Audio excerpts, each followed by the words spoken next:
Hello guys, कैसे हैं आप लोग। हमारे यूट्यूब चैनल जेके सर बायोलॉजी में आपका स्वागत है। और आज आप लोगों के लिए जो प्लांट रिप्रोडक्शन और एम्ब्रायो डेवलपमेंट से संबंधित कुछ प्रश्नों का नेक्स्ट सेट है। इससे पहले आप लोगों ने कल पहला सेट पढ़ा जिसमें 21 क्वेश्चन थे। अब उससे आगे के क्वेश्चंस पर डिस्कस कर लेते हैं। और ये जो टॉपिक है गाइस, मैं फिर से बता दूं, टीजीटी बायोलॉजी, पीजीटी बायोलॉजी और नीट के विद्यार्थियों के लिए उपयोगी होगा। तो देख लेते हैं पहला प्रश्न। अ, ठीक है, 22वां। The megasporangium of the angiosperms on the maturation give rise to. ठीक है, एंजियोस्पर्म का जो मेगास्पोरेंजियम होता है मैच्यूरेशन पर क्या बनाएगा। ठीक है, फ्रूट बनेगा, सीड बनाएगा, एम्ब्रायो या कोटिलेडन्स। तो इसका राइट आंसर हो जाएगा थर्ड, एम्ब्रायो का डेवलपमेंट करेगा गाइस। अब बता देखिए, embryo sac of the typical dicot at the time of fertilization is. Fertilization के टाइम पे जो एम्ब्रायो सैक होता है, भ्रूण कोष होता है। ठीक है, भ्रूण कोष, एम्ब्रायो सैक को भ्रूण कोष भी कहते हैं। और इसको फीमेल गैमेटोफाइट के नाम से भी जाना जाता है गाइस। तो एम्ब्रायो सैक फीमेल गैमेटोफाइट भी है। ओके, इसमें एग होगा, फीमेल गैमेटोफाइट भी है। तो ये पूछा जाता है कि कितने सेल्ड होगा, 8 सेल्ड होगा, 7 सेल्ड होगा, 6 सेल्ड होगा या 5 सेल्ड होगा। तो एम्ब्रायो जो होता है गाइस, ये 7 सेल्ड होता है। ओके, ये देख लीजिएगा। ये एग, और दो इसके साथ सिनर्जिड्स, और तीन जो है क्या हो जाएंगी, एंटीपोडल्स यानी कि, ठीक है, प्रतिमुख कोशिकाएं। और दो कोशिकाओं से मिलकर, यानी कि दो पोलर न्यूक्लियाई से मिलकर बनी एक कोशिका जिसको कहेंगे सेकेंडरी न्यूक्लियस। तो इस प्रकार कितनी सेल्ड हो गया, ये 7 सेल्ड हो गया गाइस। ठीक है, 7 सेल्ड होगा ये भ्रूण कोष यानी कि फीमेल गैमेटोफाइट। नेक्स्ट देख लेते हैं, तो इसका राइट आंसर हो जाएगा 7 सेल्ड। और न्यूक्लियस की बात करें तो न्यूक्लियस कितने होंगे, इसमें होंगे 8।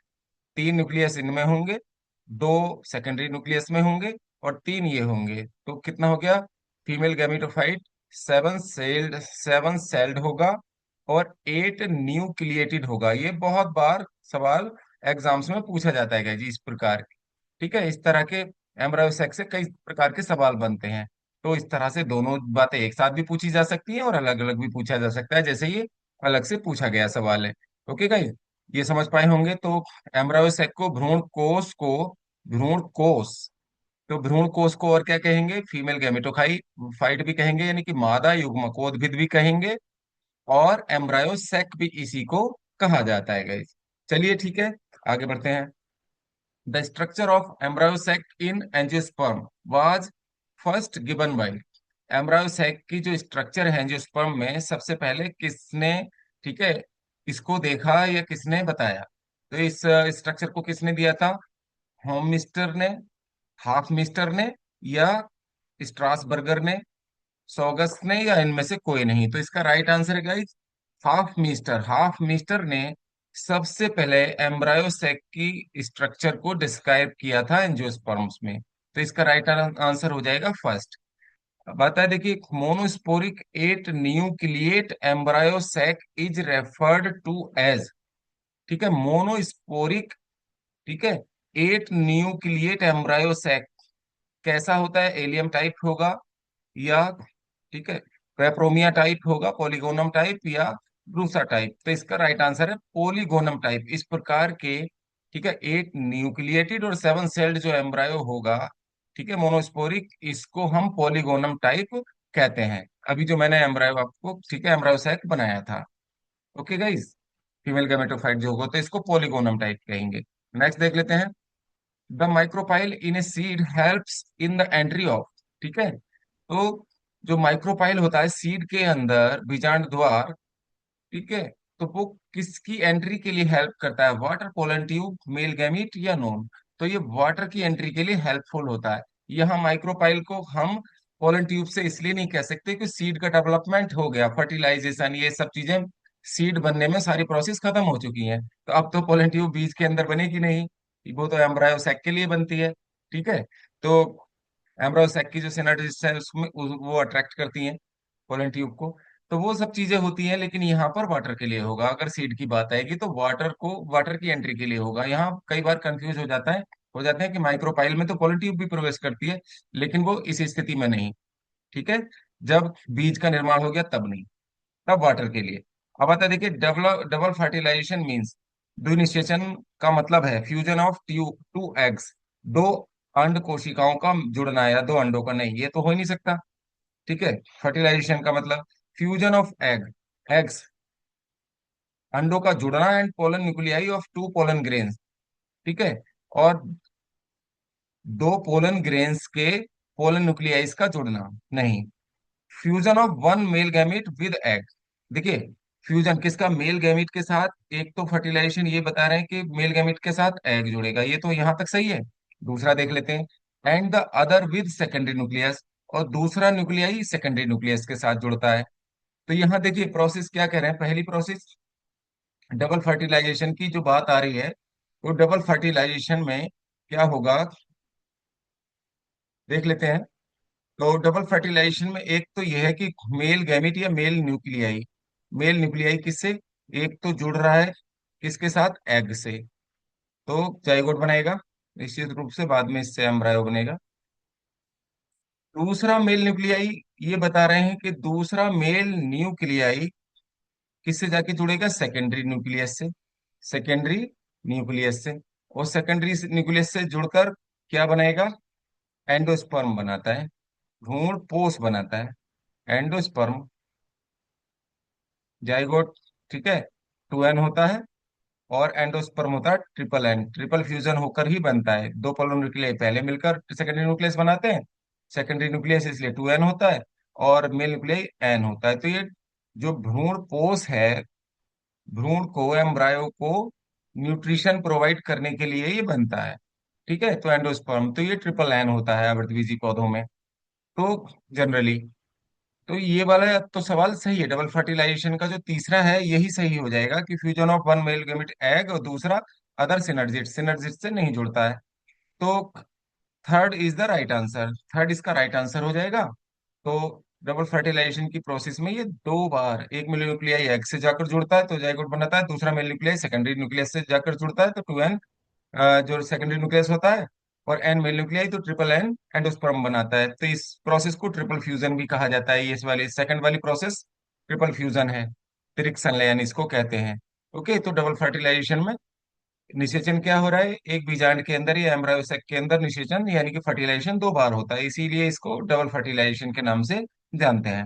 नेक्स्ट देख लेते हैं, after penetrating stigmatic and stylar tissue, stigma का और स्टाइल के टिश्यू को भेदने के बाद the pollen tube usually grows down, usually क्या करती है, ग्रो करती है down towards the axil, axil की तरफ, नीचे की ओर। क्योंकि, क्यों करती है, it has no other passage to follow, इसके पास और कोई रास्ता नहीं होता है। It grows under the control of egg nucleus, egg nucleus के कंट्रोल में काम करती है। The egg attracts the pollen tubes, egg जो है पोलन ट्यूब्स को अट्रैक्ट करता है। ठीक है।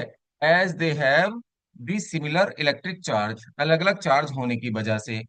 फिर आता है देखिए चौथा, the filiforms apparatus of synergids is believed, ऐसा माना जाता है, ऐसा विश्वास किया जाता है, फिलिफॉर्म एपरेटस जो है, यानी कि सिनर्जिड्स जो कोशिकाओं का, अंड कोशिकाओं के साथ जो समुच्चय होता है, अगर फिलिफॉर्म एपरेटस, तो वो अट्रैक्ट करता है पोलन ट्यूब को।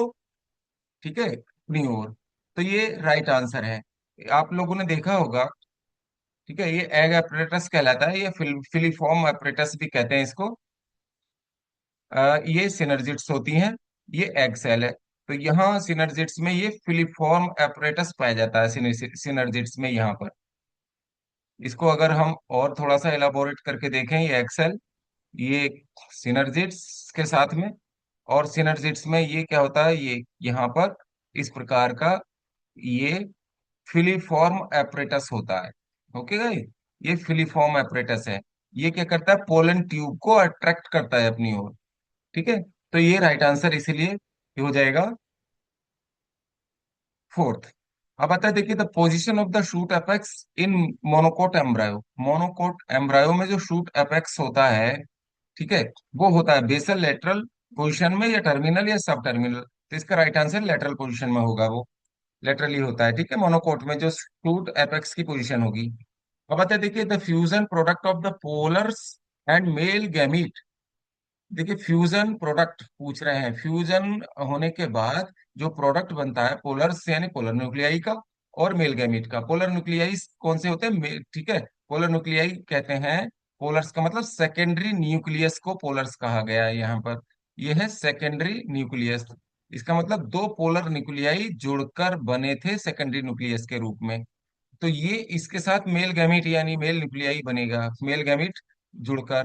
तो मेल गैमीट जुड़कर क्या बनाता है? अभी इससे पहले बात हो गई डबल फर्टिलाइजेशन में, वो बनाता है एंडोस्पर्म।